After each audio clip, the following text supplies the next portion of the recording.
चिन्ना स्वामी stadium में जो भगदड़ हुआ, ऐसे हादसों में कोई एक गुनहगार नहीं होता, लेकिन अगर आप एक गुनहगार तय करना चाहेंगे तो कहीं ना कहीं काफी हद तक डीके शिव कुमार जिम्मेदार है। जिस तरीके से तत्परता उन्होंने दिखाई ना, एयरपोर्ट जाना, तुरंत अनाउंस कर देना विक्ट्री परेड का, क्या है भाई। स्पोर्ट्स जर्नलिस्ट विक्रांत गुप्ता ये चीज साफ साफ कर रहे हैं कि पुलिस ने ये परेड कंडक्ट कराने से मना कर दिया था क्योंकि क्राउड मैनेज नहीं कर पाते वो लोग, फिर भी ये विक्ट्री परेड रखी गई। आरसीबी ने फिर से ट्वीट किया। और एक और चीज, जो लोग आरसीबी के प्लेयर्स को जिम्मेदार ठहरा रहे हैं, ये शायद गलत होगा। अभी ये फ्रेंचाइजी की जिम्मेदारी बनती थी। वो लगातार ट्वीट जो आ रहे थे वो रॉयल चैलेंजर्स बैंगलोर के ट्विटर से आ रहे थे, आप जाके खुद देखिएगा। और कर्नाटक की कांग्रेस सरकार ने दिमाग क्या लगाया था। अब जब जिम्मेदारी तय की जा रही है तो उनकी तरफ से जवाब आ रहा है कि 35,000 की क्षमता है स्टेडियम की और 3 लाख लोग आ गए, हमें एक्सपेक्ट नहीं था। भाई कैसे नहीं एक्सपेक्ट था। आरसीबी ने जब मैच जीता तो ऐसा लग रहा था इंडिया वर्ल्ड कप जीत गया है। पूरे देश में किस तरीके का सेलिब्रेशन हुआ था, सबने देखा कि नहीं देखा। तो आप कैसे मान के चल रहे थे कि मात्र 10-20 हजार लोग आएंगे वहां पर, किस बेस पे आप कह रहे थे भाई ये चीज। और क्या बैंगलोर में इससे पहले भी विक्ट्री परेड नहीं निकाली गई क्या। वुमेन्स प्रीमियर लीग जब हुई थी, जब बैंगलोर जीती थी पिछले साल, तब भी इन्होंने ऐसे ही कंडक्ट किया था। और सिर्फ ये क्रेडिट लेने की होड़ होती है क्योंकि प्लेयर्स की फैन फॉलोइंग बहुत ज्यादा है और इनसे अपना वोट बैंक दिखता है, इसीलिए ऐसी परेड कंडक्ट कराई गई जल्दबाजी में। और देखिए ये सब घट गया। और अगर इस पूरे हादसे में एक जिम्मेदारी तय करनी है ना, तो उसका सिर्फ एक नाम है डीके शिव कुमार। अब बैठ के लोगों के साथ बातचीत कर रहे हैं, लेकिन अगर ये पहले सोचा होता तो शायद ये हादसा नहीं होता। जिस तरीके से रील्स और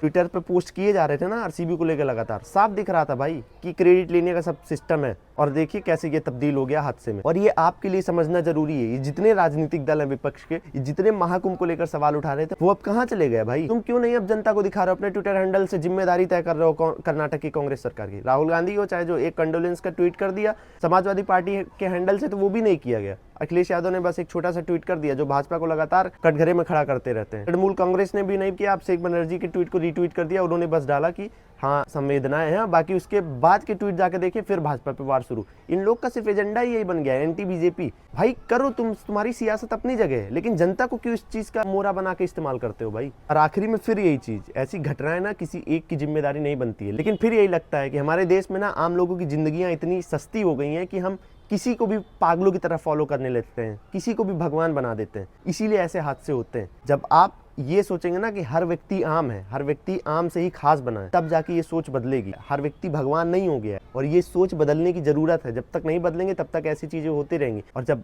इतने लाखों की भीड़ हो जाएगी ना, तो ऐसे हादसे होना स्वाभाविक हो जाता है, क्योंकि सांसें फूलने लगती है यार। उसमें बच्चों को लेके लोग गए थे, क्या सेंस है भाई, क्यों बच्चों को लेके गए। इतने हादसों से सबक नहीं मिला है क्या। महाकुंभ तो सबसे बड़ा एग्जाम्पल था उसका। तब तो बीजेपी को एकदम कटघरे में खड़ा किया, जिम्मेदारी तय की गई। अब क्यों नहीं तय की जा रही है भाई। ये आप लोग देखिए और समझिए सियासत कैसे की जाती है हमारे देश में। और सियासत ही देश का भविष्य होती है।